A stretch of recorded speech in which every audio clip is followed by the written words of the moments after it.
Hey everybody, this is Elise Wilkerson again, and first off, I just want to apologize for my voice. I have lost my voice, and so I'm going to do the best I can.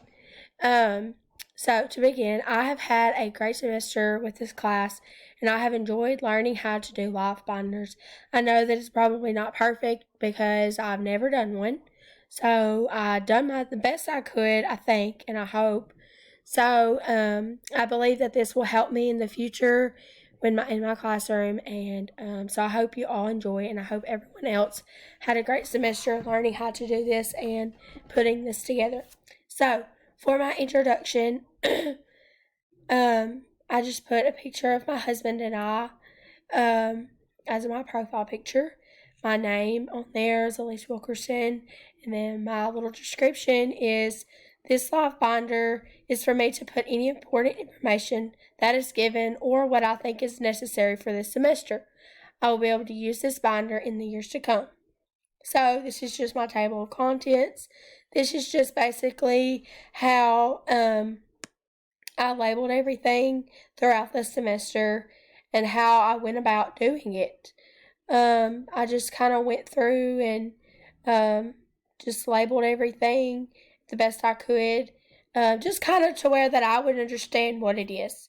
So that's the table of contents. So the next thing we'll go, I just, in the beginning of the semester, I just added the rubric. I'm not going to click on it or anything like that, but everyone was given the live binder rubric, and I just added it in there just so that way I could refer back to it throughout the semester because it was very helpful to be able to understand what I needed to incorporate in this assignment. So the next thing, one of the very first assignments that we done was collaborative and co-teaching. So I just basically, in that lesson, I just added the videos that we covered. Just so that way, if I kind of had some confusion with any assignments I'd done in the future, I would be able to refer back to this. So this is the part 1 to the co-teaching videos, and then this is just the part 2 of the video. I thought co-teaching was a great tool that could be used in the classroom with a general education teacher and a special education teacher. I think that's typically how it goes, and I think it would be very helpful in some schools that need it. The next thing was just basically the introduction to special education. In this, it talked about the IEP teams and how those are broken up, and those are very important. So I thought that was very important to incorporate in this section of this class. So the next thing I just added, the next lesson would have been the introduction to the 6 principles, which was like the idea. So I just basically, I just added the video. I feel that all of these videos in this class were very, very helpful. I know you can just look up videos on YouTube, but these videos in particularly that the professor gave us, I feel like were very helpful for me. So I used those in my life binder. Next, I have the IEP. I just basically, this is just the video, what it is.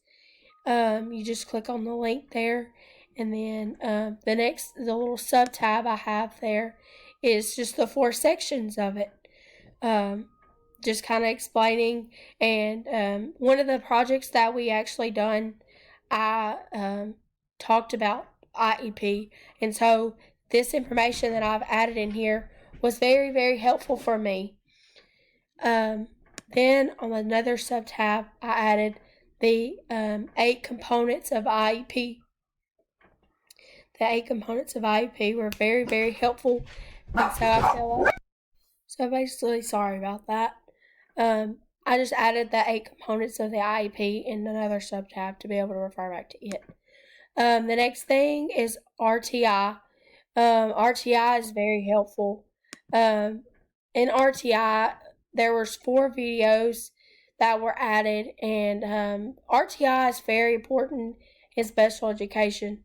So I thought that these videos were very helpful as well. So I added all 4 of them in my live binder, and you can see, I'm just clicking through them to where you can see where I've added them. And you just click on the links under the sub-tabs and you're able to get to them. The next lesson that we covered was the Marzano's 9 high-yield instructional strategies. This was very helpful as well, and I didn't have a sub-tab for this. And the next thing would be my differential instruction. Differential instruction is also very important, and just the differentiation in students. Learning this was very helpful as well. There was no sub-tabs for this. The next lesson that we learned was UDL. UDL I really enjoyed learning about. She gave us some links to refer back to, and there's a video in there, and this right here helped me a lot. So I added this, and then I added the strategies. It's up there since you can't get to it. Yeah, it didn't just show the picture. The next thing that I added in a sub-tab was just the guidelines. They're in here somewhere. It's just not downloading. My internet's very, very slow. But overall, the UDL was great, and I thought that was very important. The last thing is the trauma-informed classrooms. This was something I'd actually never really heard of. So you can tell I added literally everything because I knew that this was something I wasn't strong in, and so I needed to make sure that I understood fully. So I just added all of the videos, the curriculum, the resources, the PowerPoint that was given, as long as the image. So overall, this class was very helpful for me, and I enjoyed the class, and I enjoyed everything that we did, and I feel like this live binder I will be able to use later on. So thank you for everything this semester, and I hope everyone has a great day. Thank y'all.